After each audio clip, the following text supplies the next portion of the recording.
Passing out the medicines. We've been on that rock star regimen, knowing that I'm heaven sent, higher than I ever been. I got a problem with. What's going on? It's Totally Blitzed podcast. I'm Paul Pickham Wyndham Contra, and as always, I'm joined by. Hey man, you already know it's your boy Lil K, aka the Don PYE, aka Kev Water, voice of boy, aka the homie that meditated, got his energy right, got the vibes going, that got my chi and my zen back on point. Positive vibes only. I'm ready for the rest of the season. Paul, I did something crazy this Sunday. What'd you do this Sunday, Kev? I ain't watch a single down of football. Not one. I didn't watch a snap. I didn't watch it down. Just Sunday though. I watched Thursday. Sadly. Tell the people at home why you didn't watch a single snap. Because this is my mental health break. Because the Falcons, I noticed I wasn't myself. The Falcons, they're acting up. They're acting a fool. I expected this season, but it didn't happen this season. So I don't be ready for it. Like you're getting your hopes up each time they were winning. You're like, hold up now, this is a different team. Fact, I got to watch some boys win in person. You know what I'm saying? So I'm on one. But I had to listen. But then I started listening to. Then I had to listen to them bitch ass Saints fans, not the Saints, them bitch ass Saints fans. So like, you know what I'm saying? I just wasn't feeling like myself, man. But you know, nigga that got his mental health right. Now it's time to pour up. Well, you got it right just in time. We got Thanksgiving on deck this week. I'm telling you, it's Thanksgiving, man. Get you a nice bottle of Moscato, man. Come on, man. Hey, look at this cork though. This is a funny story. Like real niggas don't use corkscrews. Oh no, those are always the big. At least you didn't push it all the way in and leave it in. I seen some shit about a lighter on Instagram, and I was like, oh yeah, that's all I need. I seen it on TikTok. You heat up the side, and then it's like shot off or something. Yeah, it's literally shot straight off. That's pretty. I guess you like heaters. But this is how we coming, man. Get you a nice glass of Moscato, man. Getting into the Thanksgiving holiday, you gotta come right. Hey, man. We got the. Where can I find one of those? For Halloween. Now I got the turkey helping me with my picks. Oh man, I wish I had one of those. I need all my Charlie Brown Christmas type shit. But so Paul, for this Thanksgiving episode, right? We're gonna have to call this one. I wasn't there. I just heard. So because I ain't watched no football. I ain't watched no football on Sunday. We go on Thanksgiving, and I've been trying to get my mental health right because Thanksgiving, that's the best day of football. That's no fact. I get to watch the Cowboys lose. I mean, the Cowboys play the great game, do their thing. We get to watch the Saints lose. And I don't know. They got the Bears on deck this year. Not the Bears. No Justin Fields either, right? No, but Andy Dalton did come in and look like the offense all of a sudden snapped into life. Oh man, bro, I haven't heard a word from Warren this season. What's up with that? I will say one thing about Warren is he doesn't talk about his team, nor does he ever bet on his team because of superstitious feelings of betting on his team. They'll always lose. Talking shit before the game, his team will lose. I feel that. I see his mom. His mom been talking that shit, but I ain't seen. She carries the team with. She carried the team. I'll tell you, she take the team wherever she go. But let's talk some football. Let's talk some football, man. What the fuck happened? So can we start off? Well, you know what I want to start off with. What are we starting off with? How many did my nigga score? I mean, my homie scored. Five. I don't even think I picked the coach. I don't even think I picked the coach, and I'm not even related to Jonathan Taylor because that nigga too smart for me. Bro almost went to Harvard. Like, yeah, you can tell he don't got none of my blood in his none of my relatives in his blood. But that's my big homie though. That's my big, you know what I'm saying? He taught me the game. You feel me? You know what I'm saying? You know, you got the person that kept you out the streets. That was that boy Jonathan JT for me. Yeah, but and that's just insane. Honestly, from the beginning of the game to the end of the game, he was the key factor.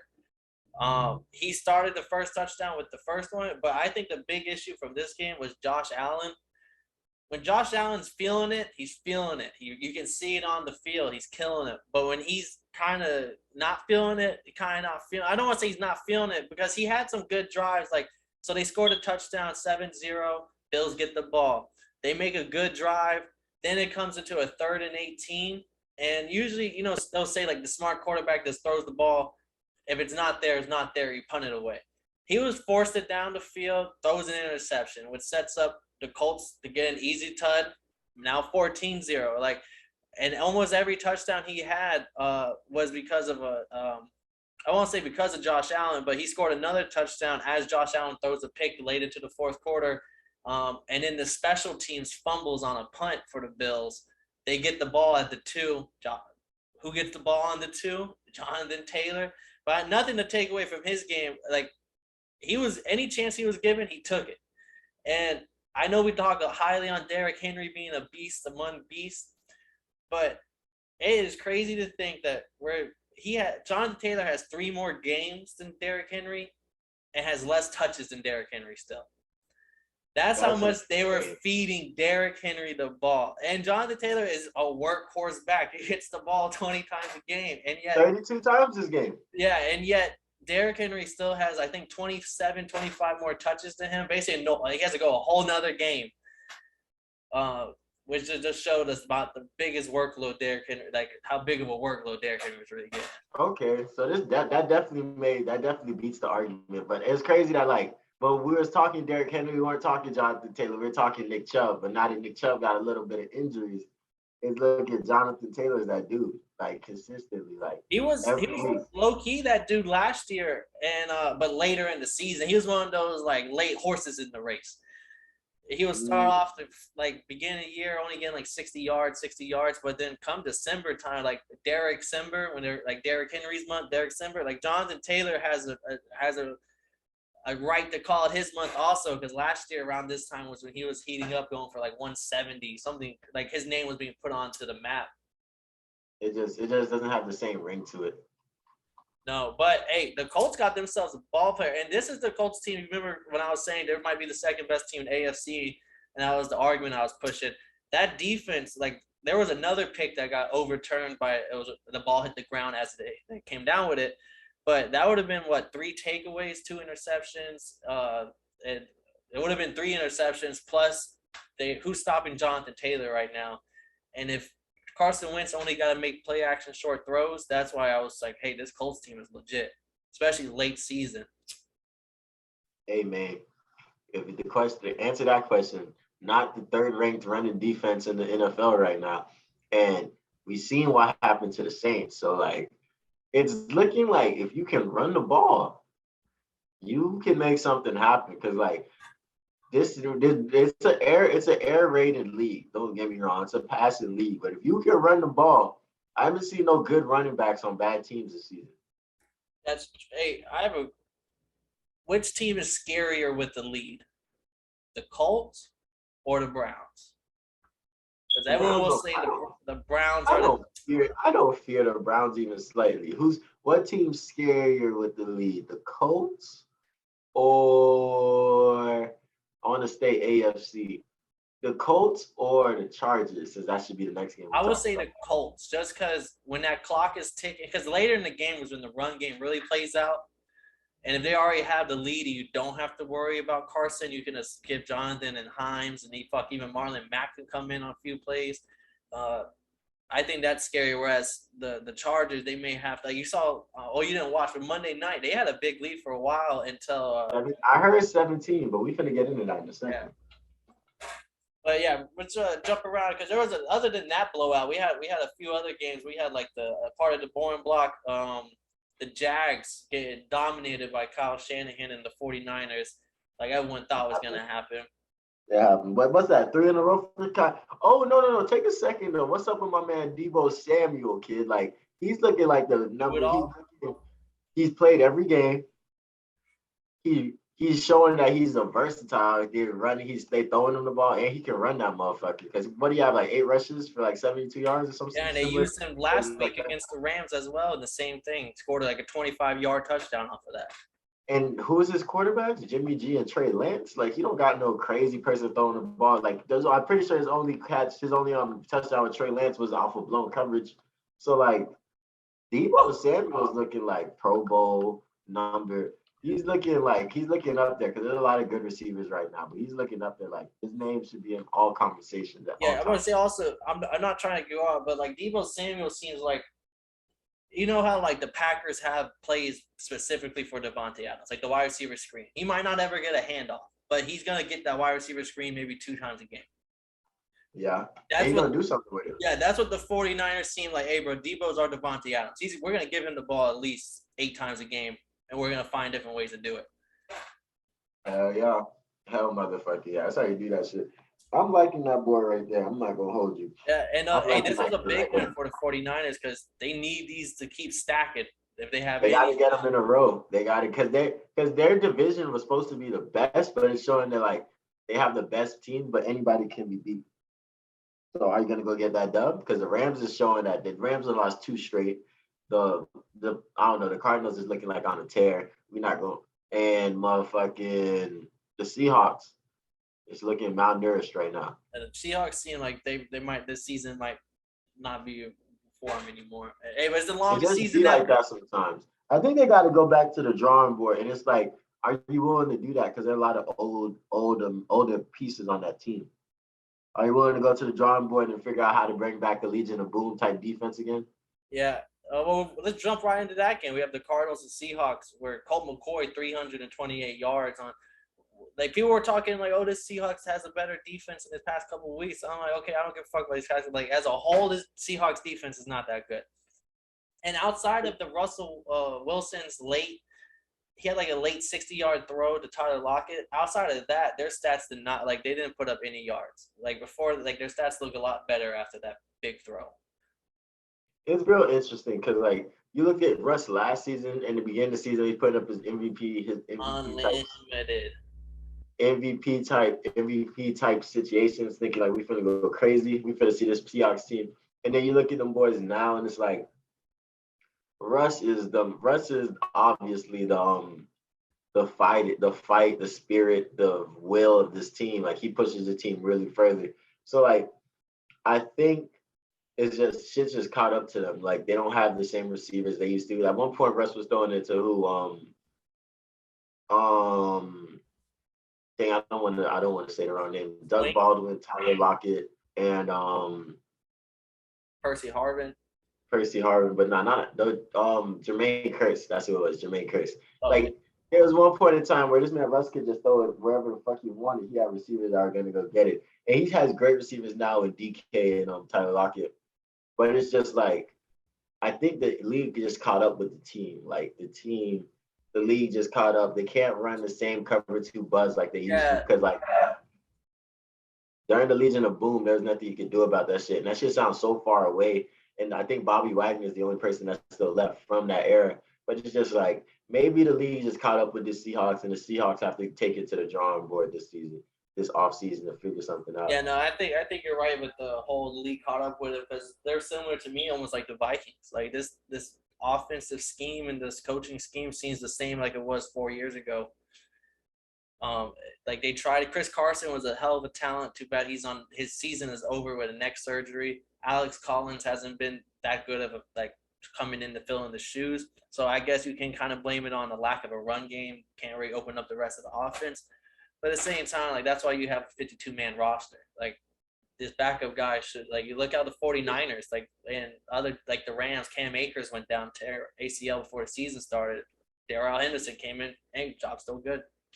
I feel like this is the first season that I've seen that you can't use injuries as in reasoning. Because after COVID last year showed that you could just run into a game and not have your best players. So people have been really playing the big next man up mentality. And this year there's been 50 different quarterbacks to start, which is insane. There's been that was a nugget I got from the Move the Sticks podcast. 50 quarterbacks. I mean, some of these teams are putting out 3 quarterbacks this year right now. No cap, and not 50 that have played, 50 that have started. Tyler, bro, from the Seahawks that started this week, Hudley found out on the bus ride. Lamar texted him like, "Yo, go crazy." Oh yeah, Like, what you mean go crazy? Where the Yeah, you looking like, bro, what the fuck you mean go crazy? Like, where the fuck are you at? Why you not on the bus? Yeah, bro, I'm sick. Handle that. Like, what? Like, that's how shit has been coming this season. And so, like, this is a season where it's like depth is showing that that's big as your run game. Like, if you don't have no depth in your team, like you can't really depth is showing to be a little more being almost right behind special teams. It's for like some teams it goes offense, defense, special teams. Some teams it goes defense, offense, special teams. But after that, special teams is depth. Like depth. If you don't have no depth, you're gonna get exposed. And I think you're right about that. You want to talk prime time? Let's go prime time. Let's talk about these motherfuckers blowing a 17-point lead and scaring the shit out of me. Even though I wasn't even watching the game. Herbert. What the fuck happened? So I will say, early on, Chargers looked dominant. Like the Steelers did put up some points, but all in all, it was like you could tell that the Chargers were the better team on the field. They were gonna win. It was half team 17-10. Coming out of third quarter, Chargers scored scored 10-0. So they're up 27-10 at this point, and it's just like they're looking really good. I would say Justin Herbert used his leg. I didn't know he ran like a 4.5 at the combine, a 4.7, 4.6. He ran like something like that at the combine, but he showcased it with the. I don't know exactly how much he rushed from. I'll have to pull up the stat now, but I want to say it was like 40-something yards. But it was just like picturesque. Like he moves up in the pocket. This line is open. No one behind the first layer. There's no linebackers, no safety. So he's just taking it 15 yards. Easy first down. And nice. Chargers making easy throws. Keenan Allen had a day. Herbert threw 383 touchdowns, but that one interception. That's where it was just bad timing because the Steelers had just came down and scored themselves, and after they scored, they kicked the field goal, and then they scored a touchdown. So now it's just a 1-point game, and they got that easy touchdown because of that interception. So now it's 20-27. Austin Eckler scores, my bad. I apologize. It was right here. 5 minutes left. They're only down by 7 because they kicked the field goal and just scored. They score again, and the Chargers score again, and now the Steelers just scored. Now it's 27-34, and then Herbert throws that big interception in the fourth quarter with 5 minutes left. Then the Steelers tie it up. Hey, Herbert. That's interesting. Them boys got the W. Them boys got the W, so you respect it. But like, it makes you ask a lot of questions about this Chargers team, but it's not questions that you weren't already asking. Because first off, I do want to throw out some stats. This man, Justin Herbert, is 6'6", 230, and 4'5", white. Because you got to throw that out there. I'm sorry. Like, if they run the 4'5", you got to throw out that they're white because you're genetically not supposed to be doing that consistently. But like, this man is a freak of nature. Indiana. This man's a freak of nature, boy, with the long hair. Like, this man, Justin Herbert, J Herbo, is the archetype of something scary. Like, if he continues to improve and like he doesn't do what Josh Allen does, have a great season and then kind of float off, and like if he continues to improve, man, and they keep building around him, rookie head coach. I don't know if rookie head coach, first year head coach. I don't like calling him rookie head coach because you got to coach. You got to be in coaching to get a head coaching job. So, Urban Meyer's a rookie head coach, but first year head coach, like this team, like I'm rooting for this team every week. Like I'm not gonna lie to you, consistently. So I like to see that they showed some adversity. They fucked up. The Falcons do that shit all the time, but they fixed it. They figured it out and kept it moving. So my question is this team a playoff team, and is this team a second round playoff team? So I'm happy you asked that because I actually was in my fantasy football chat and someone had brought up, no one's ever talking about the Chargers. And I was just like, no, I feel like we've talked about them enough. And I also feel like you hear other podcasts when early in the season, everyone was talking about the Chargers when they're on their hot start, like 4-1, I believe.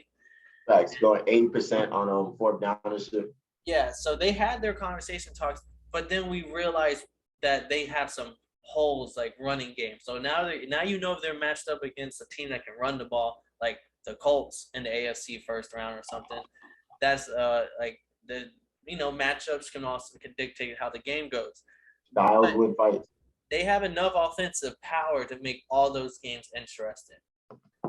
They're not just like a one-trick pony or anything, or one receiver type of guy like Mike Williams and Keenan Allen with I think Jared Cook is the tight end who's having a decent year. Or Donald Parham's having a decent year as well. Austin Eckler went off for 4 touchdowns last game. Like Jay Herbo had 382 yards and 90 rushing yards. But Austin Eckler had 4 touchdowns at the end of the day. So this is a team that's still young, but yet they're meshing really well. And like we said early in the season, they're gonna piss someone off. And this team gets hot. Who's stopping them? No cap. And I'm loving this team really. And I like their hot start. They have a great GM. I definitely was going to say something. I lost my point. Oh, I think what's going to kill them in the playoffs is if they run into a team like the Patriots, like somebody that can give you like 5 different looks on defense and really confuse you. I think that might be the killer because I feel like their timing gets killed when you can not confuse Jay Herbo, but just give him something he wasn't expecting. Because now he's looking at the second and third options kind of crazier than he would if his first option was blanketed. He's being hurried up to throw and shit.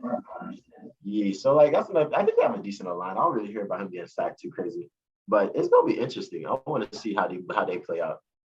Yeah, I would say the 2 biggest things is one, the quarterbacks is young and the O-line is still new. So they're not great, but they have great names. And then just a run defense. If they can just get a run stopper or just get better on that, then they're gonna be better off. But yeah, what are they 6-4 now? So I think they're right where they should be in terms of like where people are placing them. Yeah, we'll see, man. The AFC is wide open. Then let's talk about Monday night. We had the blowout of the Buccaneers 30-10 against Danny Nichols. Saquon Barkley didn't do nothing. I'm dead. Tell me how I would spend this entire game in a group FaceTime by myself. I was in that bitch. At one point I was eating, and at one point I dozed off thinking like, I wonder if somebody joined and just like saw me sleeping. So I was vibing, but I was in that bitch talking shit. I was like, oh, look at that bum ass, look at that bum ass boy Brady throwing this pick. Oh man, which was fucked up because like Mike Evans. That was interesting when they threw that pick because that was the only thing the Giants really did, in my opinion.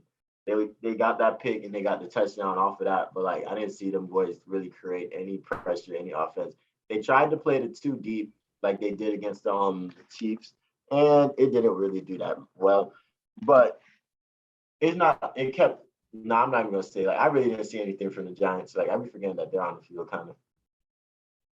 Yeah, no, but I mean, when you go 1 from 9 on the 3rd down, outs. Yeah, and then you even try to go for it on 4th down and go 1 from 3. The Bucs have 11 more minutes of time of possession of the ball, and you're losing for most of the game anyway. It was just it was close when it was 10-10 still in like the second quarter before the Bucs went on to score the rest of the points of the game. And like you said, outside of that interception, but they also had problems themselves. There was a lost fumble. And I believe Danny Dimes threw 2 interceptions himself. So their offense. My biggest thing is who have the Bucs be in where their defense has shown out great, and it's just been against bad teams really. Even though Washington did have a good week last week, so you might have a good argument like, oh well, that team showed out. But I just think like when they played the Cowboys just lost by a walk-off field goal with a minute left. Like that's just because your offense did that. But their defense, Dak put up 29 in the first game back of the whole been out all year. Mm-hmm. So, I tried to give their defense a pass just off the face of like I thought this defense was gonna come up and be Goliaths and monsters and like genuinely hungry Vikings that are ready to pillage any offense allowed. So like I had really high hopes for this defense. Like, and I don't know why. I don't really like the Bucks. So I just never like, so I don't be doing that. I just wait for the defense to get hot. Same thing with the Chiefs offense. Like all the pieces are still there. Like anything, that entire defense that impressed me the entire playoffs last year and really kept the team in the game when Tom Brady threw 3 picks against the Packers and shit. So like I trust them to pick up the pace at the right time, to pick up steam. Like the same way I keep saying the Chiefs are gonna start steamrolling once at the right time. They're gonna get hot at the right point. They're just gonna stay above water and then just heat up. Yeah. I think this defense is building a boat. They're building an ark, and there's the waters. They got some treacherous waters to go into, and I think that defense is ready for that. I'm just waiting for that defense to jump off and really dive in, But right now they're staying afloat, and that's all you can ask for because they're winning games. I know I can see that. I can see that possibly being true. And on the flip side, the Giants stink, and they might be the worst team, and I think they are the worst team in the NFC East. I mean, that's not saying much. Because like the NFC East is the inconsistent division in the league, in my opinion. No, I agree. It's just the Giants have been losing, and then whereas like at least Washington's won their last 2, and same with the Eagles. The Cowboys low-key lost. Speaking of the Cowboys losing, the Chiefs, we were just talking about both these teams. Chiefs had 19 at home. You were right about this one. I had the Cowboys. I was right for wrong reasons, I feel like. Like I was expecting this game to be 43-40. Like I thought them boys was gonna do that. They ain't do it like that. So let me know how the fuck is the Chiefs over the last 4 games, which they're 4-0. How is their defense only allowing 11 points a game? Or it's either 11 or 12.5, like 11.2 or 12.5. Like, what the fuck is going on in Kansas City for this defense to be heating up like this? Hey, no, what I would say is Dak, I mean, I don't know if it was play calling or what, but he was just a little off with his receivers on this game, and then there were some drops as well. But there was no CeeDee Lamb played a little bit before he was out with injury, concussion. He slammed his head in the back of the end zone. He was out with a concussion protocol. Amari Cooper didn't even suit up, so it was just him and CeeDee Lamb, Dawson Schultz. I can't remember the other tight end of receivers, Cedric Wilson. And it kind of showed. There was so many little like off throws. He only 28 for 43. He only 57% on that one. That's not what he's been doing this year. He's actually like leading the league in a touchdown interception ratio or something like that. And the running game was there. They just were losing by a certain amount of points going into halftime where they couldn't really do what they wanted anymore. And Dak wasn't. They had to do what they had to do. Yeah, and Dak wasn't there. I mean, 3 field goals. That's all they got the whole game. It's 16-3 or like 16-6 in the third quarter and stuff. And they were 5 for 15 on third downs, so they were not converting. And like I said, most of it was just either overthrows, underthrows, or just drops when they finally did hit the receiver's hands. I will say this. I was wrong about one thing about this game. I said I wanted to see I said, why are we showing the Chiefs and Raiders on prime time when I want to see the Cowboys and Chiefs prime time? I lied. I'd rather see the Chiefs steamroll the Raiders than watch a dragged out game like that. Speaking of dragged out game, we had the Bears versus the Ravens. Good transition. We had no Lamar. And even without Lamar, the Ravens got the job done. The Bears lost Justin Fields halfway through the game, and Andy Dalton came in. And I'm not going to lie, the Bears looked the best they've looked all season since he came in. Is that saying a lot, though? No, it's not at all. It just looked a little bit better than shit. I like it. I respect it. I think it's interesting because they really gave Huntley the the call on the bus, and then he's talking about some in his post game interview. He was talking about some man. Thank you to this person, that person, that person. Great guy. I heard he got sacked 6 times, but great guy. Great guy. He figured it out. And so my thing was, how did they win this game? Did they run all over them boys, or did they figure out something in the past game, or the defense just hold it up? A little bit of the defense holding up, but I mean, again, you're not expecting the Bears out of everyone because at halftime the Bears had nothing. All their points came after the Fields injury, but that's not saying a lot either because the Ravens only had 6 points going into halftime. Like I said, it was just a long and drug out game of this defense on both sides, short drives, leading up just to like 30-yard field goals, 40-yard, 20-yard field goals, even when you're in the red zone. And it wasn't until the end of the game where Devontae Freeman finally got his first touchdown. And by then, now, that was 22 seconds left. And no, there was no way for the Bears to do anything with that much time left. I will say the Ravens got, I won't say lucky, but there was a PI call leading up to that 3-yard rush where it was there. But of course, in Soldier Field, everyone's booing. There was a lot of people were pissed off during that game. Makes That sense. PI call set him up within like the 5-yard line, but set up the run for the win. I respect it. I respect it. Shout out the Ravens still getting these W's, man. They find a way to win every week. Every week. Hey, Unless they play the Dolphins. Marlon Humphrey said on the flight over there that they told him that like Lamar Jackson's gonna start, and he looks over to Lamar, and Lamar's in the fetal position, like throwing up and shit. And he was just like, I don't think he's gonna start tomorrow. What other games we have going on? We have to talk about the stinker. Baker Mayfield and the Browns, 13, the Lions 10. Lions were getting close, but they had Tim Boyle in there who had they had a total of like 62 total yards or some shit. I saw some crazy stat for the Lions. I definitely didn't watch this game. I mean, Baker Mayfield threw like a couple interceptions. He looked terrible. He stunk it up. Nick Chubb is the only reason why this team won. Denzel Ward got an interception, but I mean, like Tim Boyle fucking stinks.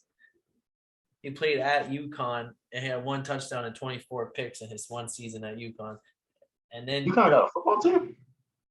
Yeah, that's how bad they are. They usually lose every game, so that's how bad they are. But he was the quarterback there, and he went 1 for 24 his season there. Went to Western Kentucky, went 13 for 14, 13 touchdowns, 14 interceptions.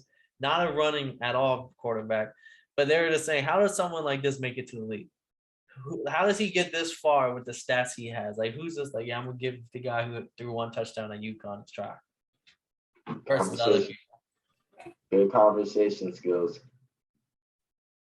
But the Browns should have lost this game. The Lions just can't get any offense. They got a few interceptions that set them up, and they settled for a field goal on one of them.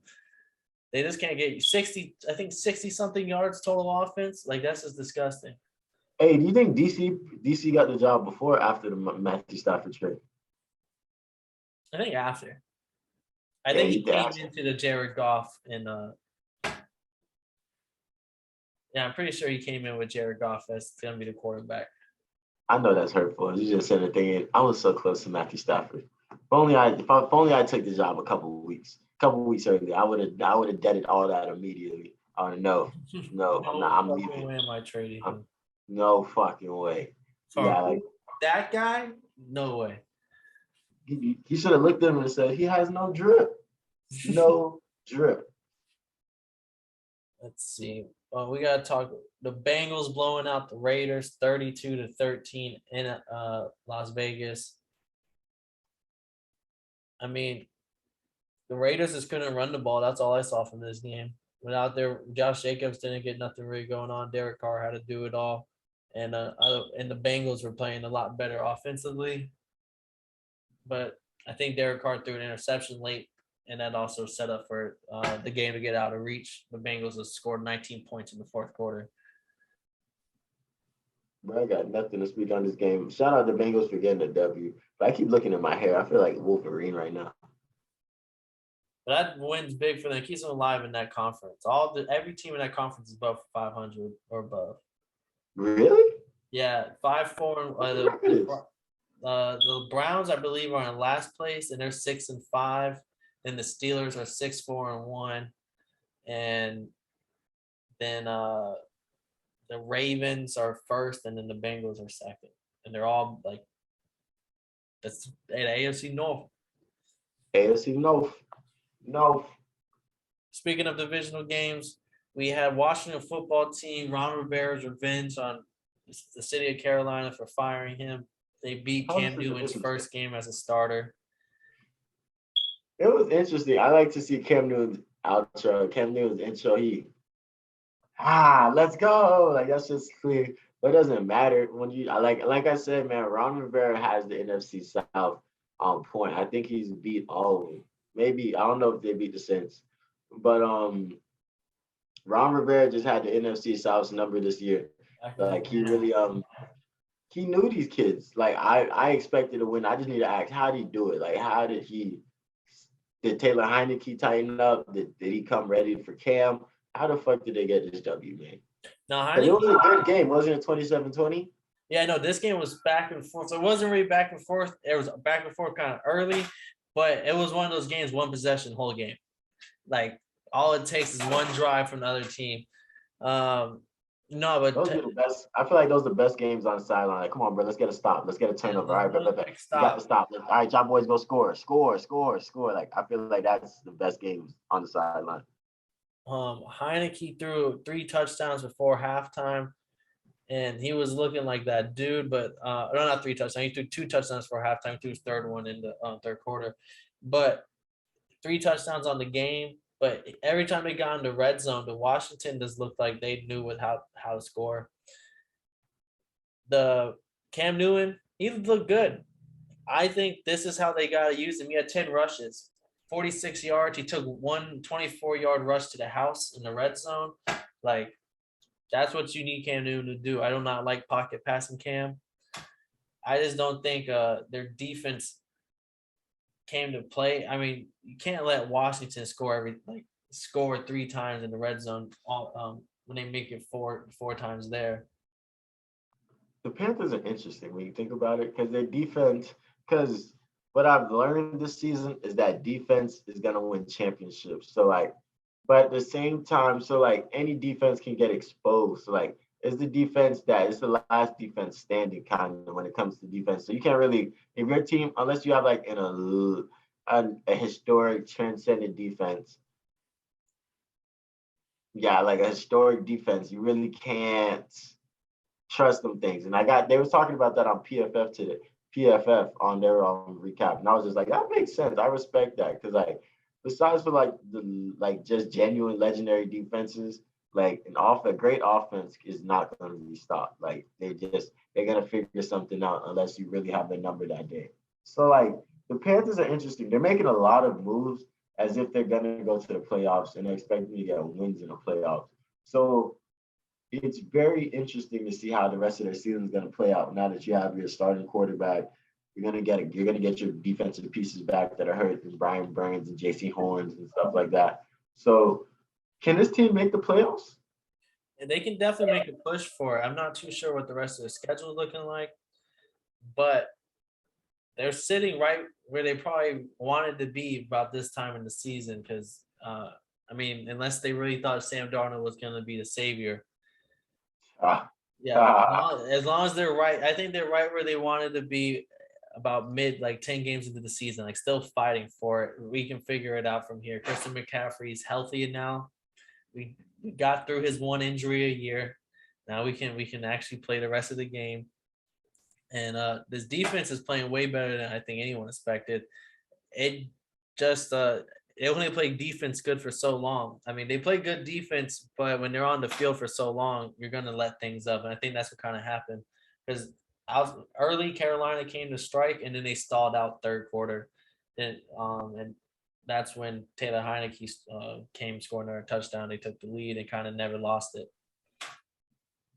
I respect it. I respect the fuck out of it. I want to see what the Redskins, what the Washington football team is going to continue to do. Because that division wasn't supposed to be wide open, but every week it opens up a little bit more. Yeah, I mean, Washington football team, that's the second one in a row, moving them up to 4-6. And like the teams they're beating though, they're beating teams that they probably shouldn't win. Like they beat the Falcons, they beat the Bucks, they beat the Panthers. Like they're probably beating teams that are probably like a little bit better than them on paper. Scary Terry doing what he does. Yeah, no, he balled out. But they have to. This is tough because the only way they're making it is through wild card, and then the Eagles are also, I believe, they're the same. Or are they 5-6? Oh yeah, the Eagles are 5-6, just beating the Saints this week. I think this is their like third win in a row. They beat the Broncos a couple weeks before.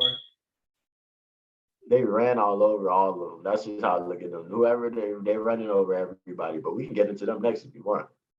Yeah, let's hop into it because, like you said, Miles Sanders came back, first game back, 94 yards, 16 attempts. This is what every fantasy manager was wishing for Miles Sanders to begin with. I'm waiting for you to say it because you texted it to me. I'm waiting for you to say it. Oh, that Jalen Hurts is the number one fantasy quarterback in the NFL. How I was banging the drum of him being the top 5 fantasy and like in fan. I mean, you can say what you want about him in real life. Is he good? Is he not? If he's worth the franchise, whatever. But as a fantasy player, he gets way too many rushing yards. Scores. I mean, he's 9th in rushing yards for the whole NFL, right behind Lamar by only a few yards. I think it's only like 20-yard difference.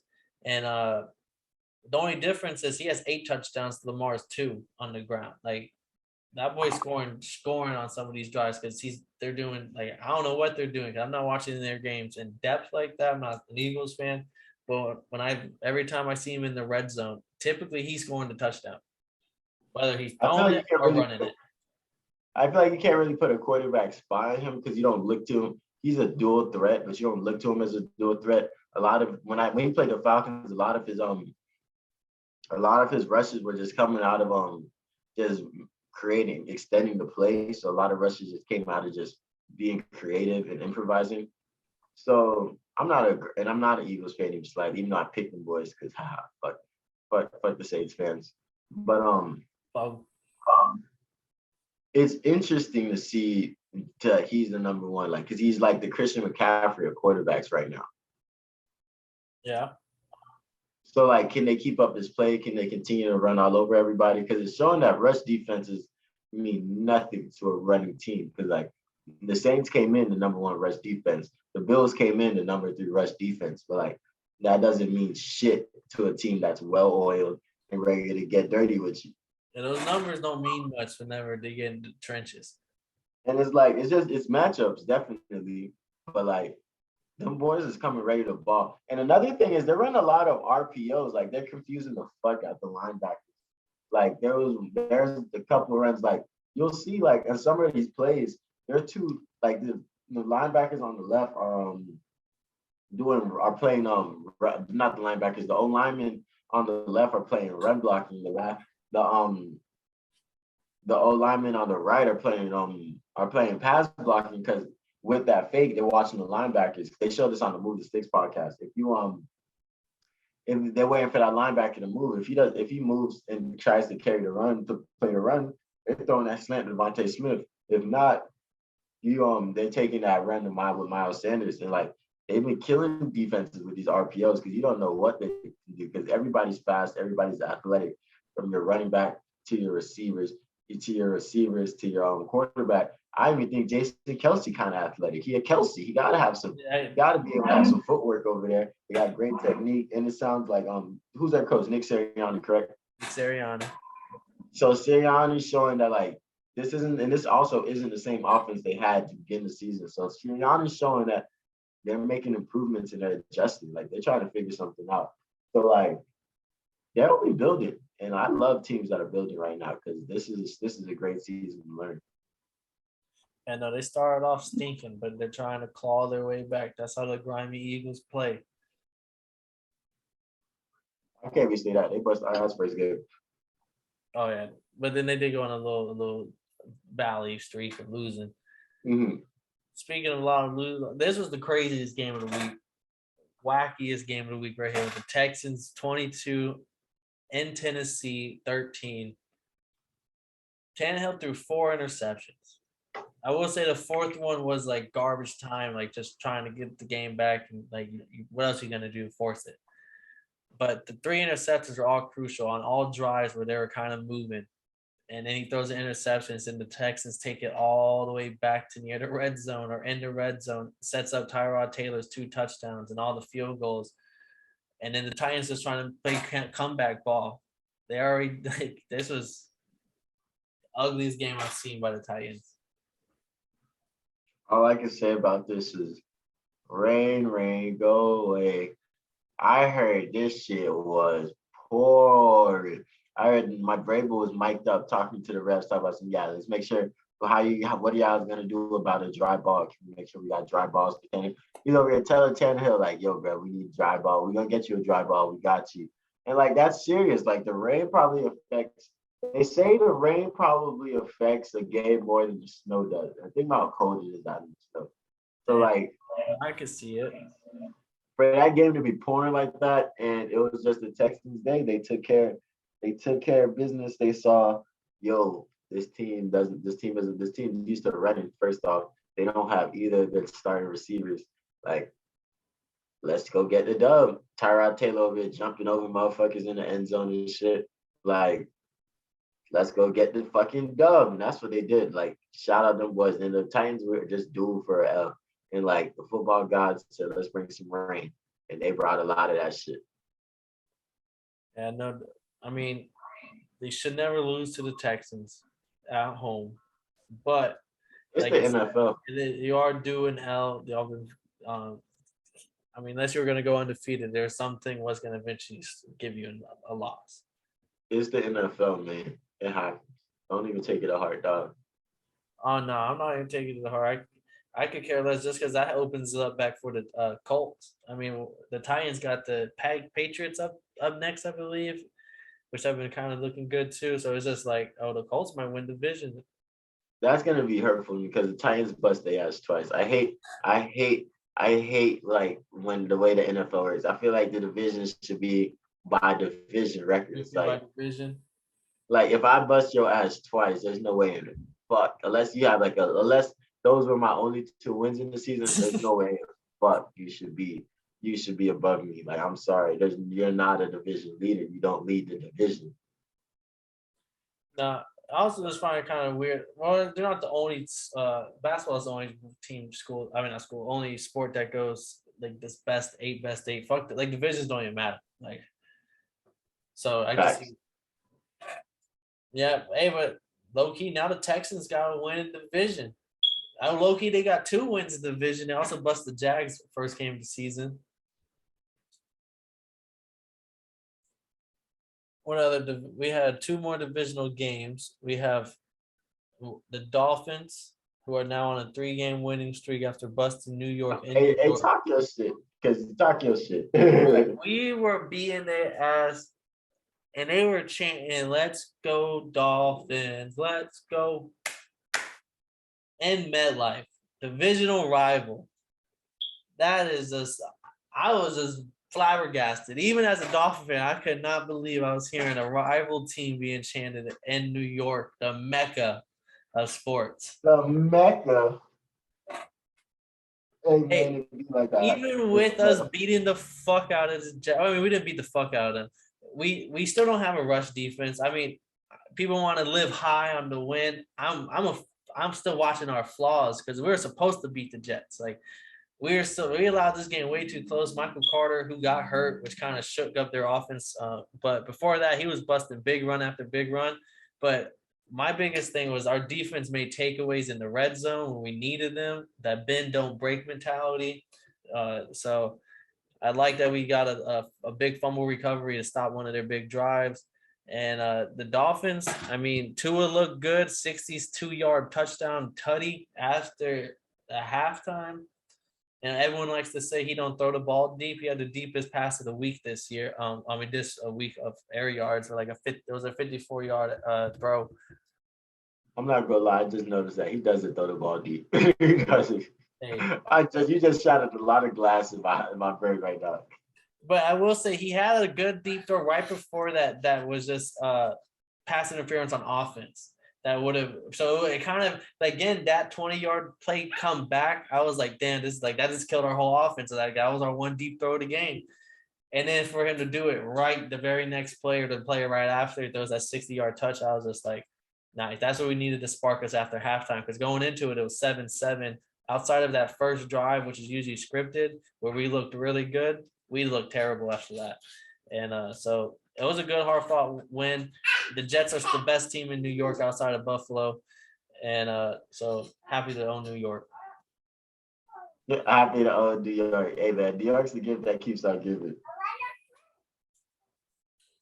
And then I think, we still have the Packers versus the Vikings. That was the biggest game, I think, of the week. 31-34, came down to the last play field goal.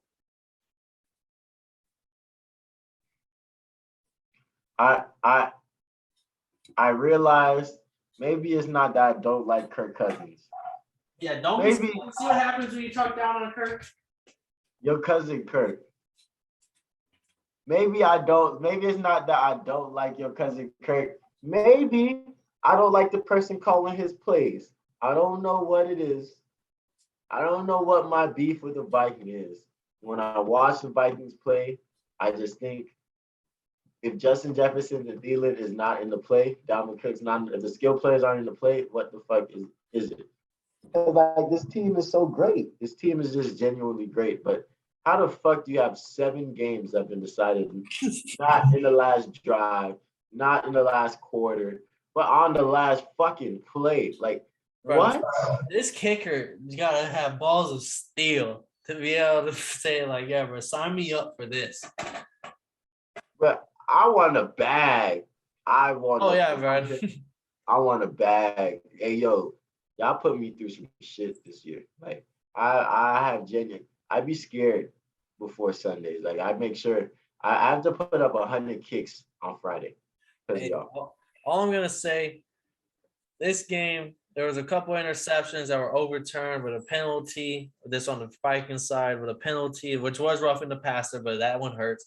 And then if you're a Packers fan, you're gonna say he caught it till you die. If you're a Vikings fan, you're gonna say it was a clear drop. But to me, it did look like a drop the ball with the rules. The ball did hit the ground and then looked like a complete catch.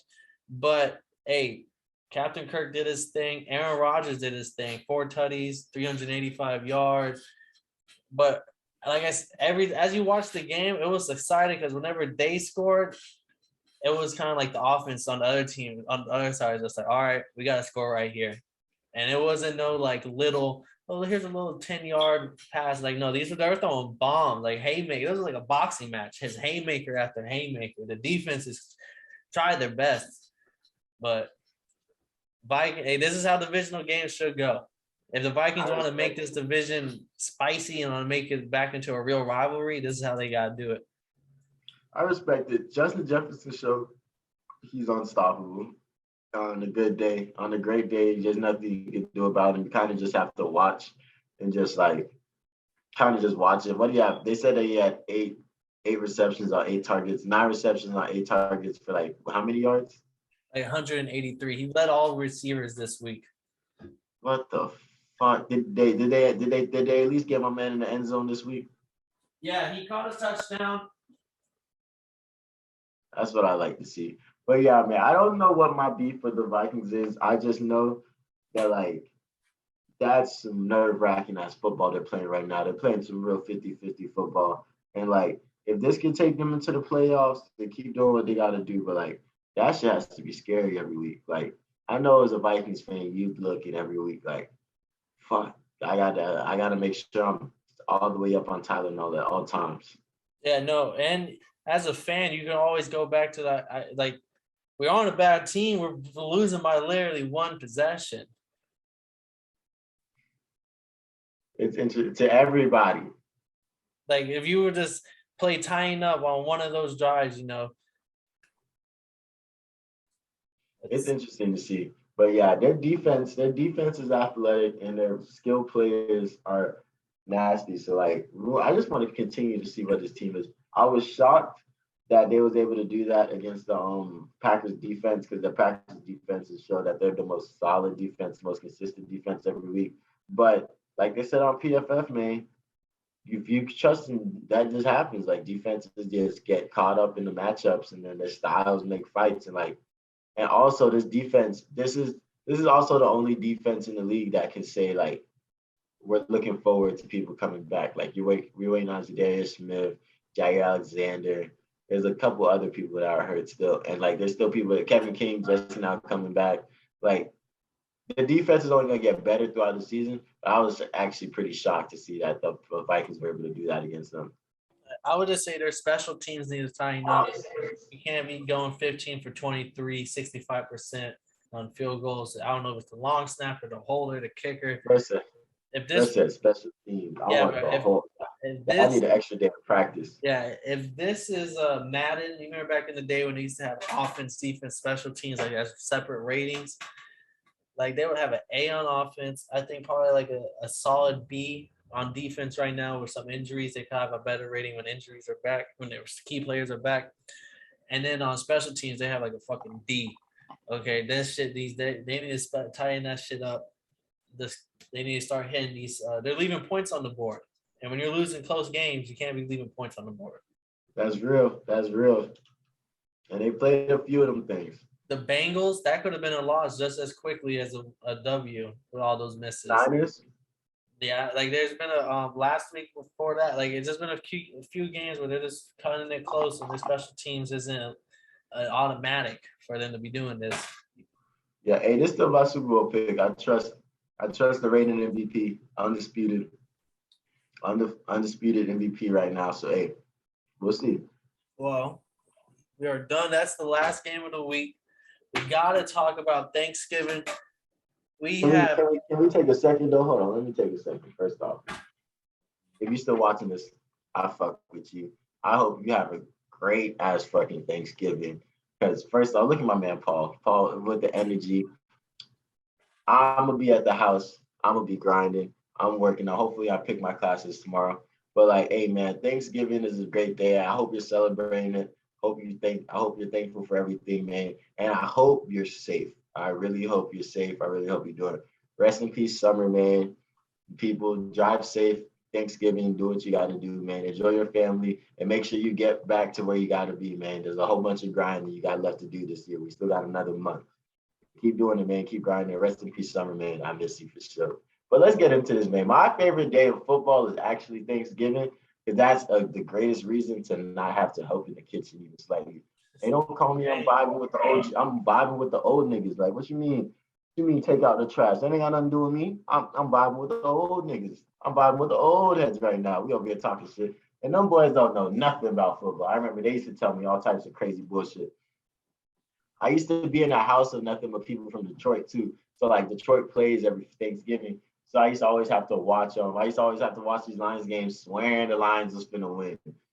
Swearing the Lions was finna get it done every year. And I used to be like, bro, I'm gonna stop listening. And look, now I'm part now 50% podcast.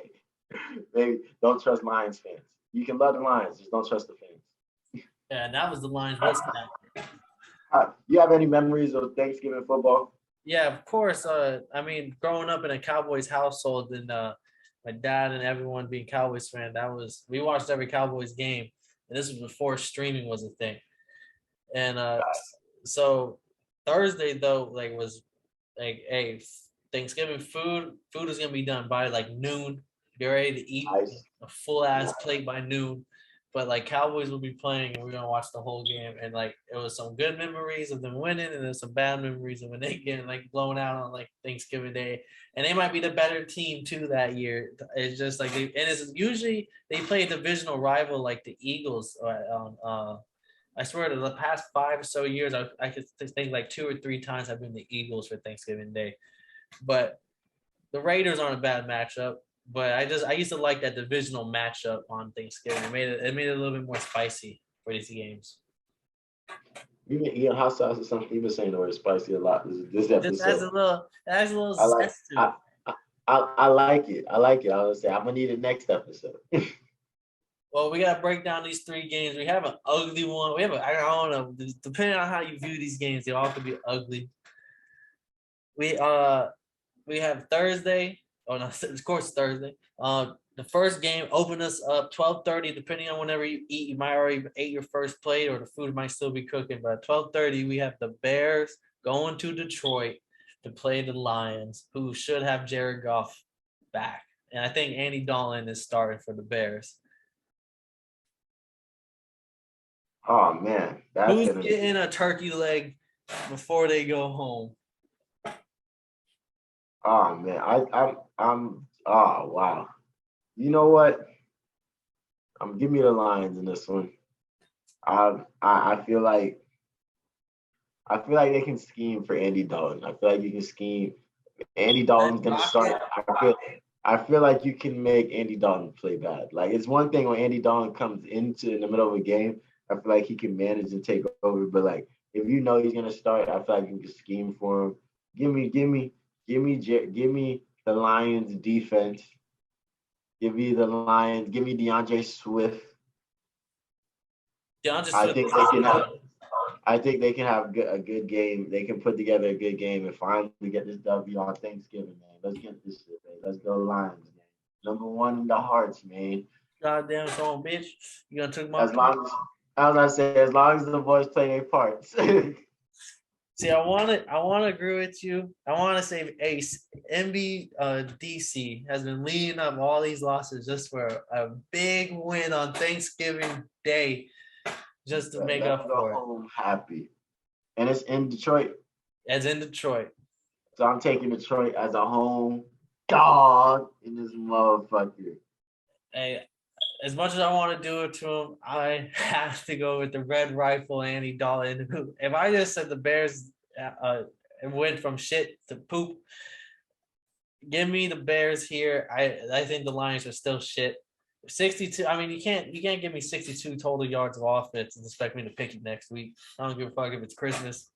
This shit is hurtful. I said that I feel like I'm having deja vu because I remember saying the same thing about the Bears earlier this season.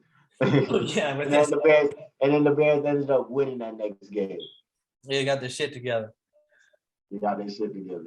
Speaking of two teams that need to get their shit together, 4:30, Raiders versus Cowboys in Jerry World. No Amari Cooper. CeeDee Lamb, I think his game time decision with his concussion protocol, if he makes it through the stages by today. And who you got here?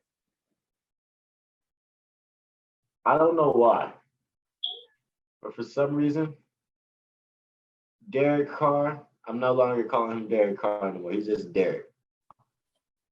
Derek, I need you to get this done because the Cowboys whooped the ass. And I think oh my God. I just need you to get this done on Thanksgiving. Like you feel me? Because what's up with the Raiders, man? Are they still what the fuck are they missing for them to get busted consistently every week? They got fucked up by the Chiefs, which I didn't see coming. They got fucked up by the Bengals. Are they rushing the Bengals? Are they rushing the Raiders? What's going on with the Raiders? Because I need them to get this W. Because I like the Cowboys in this game, but the Cowboys are looking like this is where they're gonna slow down a little bit. You know, they usually they take a break from winning for a second and then they make the playoff push. So I think this is what's gonna happen. Like it's just what they do. They don't like to win the NFC East by a lot. Yeah, they like to keep it close. They like to bring it to the last game. They like to make it because the second and third team is probably gonna make the wild card. So they like to make it more interesting. Make it a little spicy, huh? Yeah, like some if the Cowboys win and the Eagles lose based on tiebreakers and the Redskins, then the Washington football team will make it in by the technicality type team. See, that's just literally the life of the NFC East. I'm going with the home team here and the Cowboys just because I think they're going to be. Oh, the Cowboys are at home? Yeah, it's in Jerry World. And I just think they're going to be – they've been here. They do this every year. I think they're going to be a little bit more prepared. This isn't – Mike McCarthy was second year as the coach of the Cowboys, so this isn't his first dance on Thanksgiving Day. Whereas they got the backup coach over there on the Raiders. This is his first time in the big lights. Give me the Cowboys. The Raiders have no rushing offense so far, and that's the one thing the Cowboys can stop really well. So if you're gonna make Derek Carr beat you, I expect him to. Tavon Diggs is gonna get a turkey leg for his interception. I'm predicting the interception now. Parsons is gonna have like 2.5 sacks, and Cowboys just beat up on bad teams. I think. Micah Parsons. Ooh, Micah Parsons. Yeah, I'm gonna have to take the Cowboys. I want Derek. I want Derek to have a great game. Call. Yeah, I want Derek to have a great game, but yeah, I gotta take the Cowboys on this one because Micah Parsons is gonna get in there, and Derek Carr don't like when people. Derek doesn't like when people get in there, but Micah Parsons gonna get in there. And then they got another rusher that's actually been I can't remember his name right now, but they got somebody else that's been DeMarcus Lawrence, who was out last week. Same with Randy Gregory, who's been out for a couple of weeks. So like they haven't had their best D line that they started the year with. So they got the O line back together. I think Smith was out against the Chiefs though, which is a noticeable difference. Chandler Jones was eating against that D line. I'm not sure if he's back yet or not, but hey, that defense on the Cowboys can come in hungry on Thanksgiving. Yeah, they need to. If they can, they got the dub. Because all they got to do is just pressure him a little bit, just a little bit. Smell a little blood in the water. I'm telling you, just keep going. You're not even a lot, just a little bit, just to get him nervous, get him a little uncomfortable. Make the pocket. I feel like he has pocket phobia. Like the pocket when they start pressuring him, the pocket just seems a lot smaller to him, to Derek. And then to wrap us all up, by the time we're eating our Thanksgiving pie, we're gonna have the Bills going to play the Saints and in the Superdome. I think Kamara is back, and their Seaman is still the starting quarterback. Can the Bills get their shit together? Are the Saints gonna get their shit together? The Bills aren't even the number one team in the AFC East no more. Now they're fighting for wild card contention. Number 7, like they think they Mike Vick or something. So what I would say is both of these teams for the Saints to kind of view these last games as not must wins. They got to win this game, and for the Bills to find kind of keep the wild card secure if they get forced into it. They're gonna need these wins. Who's getting the drumstick at the end of the day? Hey, you know how I feel about the Saints. I'm taking the motherfucking Bills all motherfucking day. But if Josh Allen does not play well, the Saints will be able to stay in this game. And if the Saints can get the time of possession figured out, because Alvin Kamara is still not playing, but they didn't get that TOP figured out to keep the turnovers low. And they can take care of business and steal one. They can come through and steal one. But if Josh Allen can manage the game, play well, use all his fucking weapons, and Dawson Cox and motherfucking and Stephon Diggs, if he uses them boys, because he'd be having time. It's not like they'd be killing him on the blitz, or because I haven't heard no games of Josh Allen getting sacked 5 times or getting fucked up besides from Josh Allen himself. So like, if they can just get right and be explosive, that explosive Bills defense, like the ones that be having motherfuckers jumping through tables, like they'll be perfectly fine. But if they'll be turning the ball over and allowing the Saints to pick up rhythm and pick up offenses and figure stuff out, Sean Payton gonna have something for that if you give him the opportunity. Sean Payton don't lose. Sean Payton gonna take opportunities when you give it to him every time. So, but I got the Bills in this one. You know how I feel about the Saints. No, I feel you. But the Saints fans. Give me the home dog here. Give me the Saints. Short week. I think Sean Payton got something for the Bills. I just think I gotta have one dog in my pick. And I just feel it in my gut that, hey, this is going to be this, because I think the Saints have played on the Thanksgiving a few times. So this isn't their first dance in the rodeo. Definitely not Sean Payton's first dance in the rodeo. I think Seaman can play smart football when Kamara's in, because they can just give him 20 touches, give him the screens, just run the offense through him. And I think that's all they're going to need. I think the Bills have had Kamara's not playing. Huh? Kamara's not playing. Kamara's out? Yeah, he's gone. Oh, shit. Oof. I I thought he was in for this game. I think they already put out the injury report. I don't think he's playing. Damn, now that's gonna change my whole. Because I want to see, because I can still see Cameron Jordan getting probably like a strip sack on Josh Allen. You think so? I could see their deep, because when the Bills have played against teams that defense plays a little tougher. Like they're not like when the Steelers beat them, when they just lost last week, or not last, but like a couple of days ago. Like they played against the Colts, they played against teams, the Titans who are getting in their face. Like they play against teams that are tough. And I think that's where the Saints defense they have Marshawn Lattimore, they got Cameron Jordan, and they can play a little more physical. But without Kamara on the offense, I don't know if they're going to put up enough points. I'm going to go with my gut. Give me the Saints. I can't switch my pick, and I feel like when I switch picks, I get them wrong. Say less. Hey, man.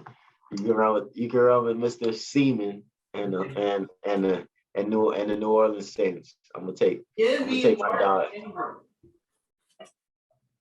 I'm gonna take my dog Dawson Cox and the Buffalo Bills. Maybe it's because also the Bills beat us twice, and we might need this win further down. But yeah, give me the Saints. Bills Mafia, man. You know how we come in. And but hey, what you was gonna say? I was gonna say that wraps us up on the Thanksgiving side of things. But hey, man, if nobody else lets you know, man, if you watch this shit, you all the way through here, if you see my pearly whites, because I know you see them all,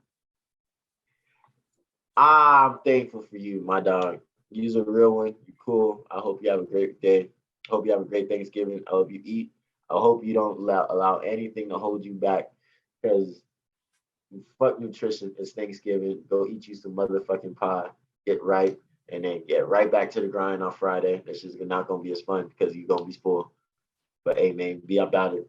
But hey, man, this has been your boy Lil K, aka the Don PYE, aka Kev Waterboy Savoy, aka the boy drinking pink Moscato, because we don't allow football to mess with our mental health. Check in on your peoples, man. Make sure everything's Gucci. If they're a Falcons fan, check in on them twice. They're probably not doing good. But it's all Gucci, man. We back at it, man. I'm with my boy, Paul. Pick 'em, win 'em, constant. And you know how we coming, man. We got to break it down real quick. That boy got the turkey leg on his head, man. And it's been another episode of Totally Bitch Podcast. Got a problem with being problematic. Get the light beam on me, ready for electrostatic. Don't you step into this box if you're not batting.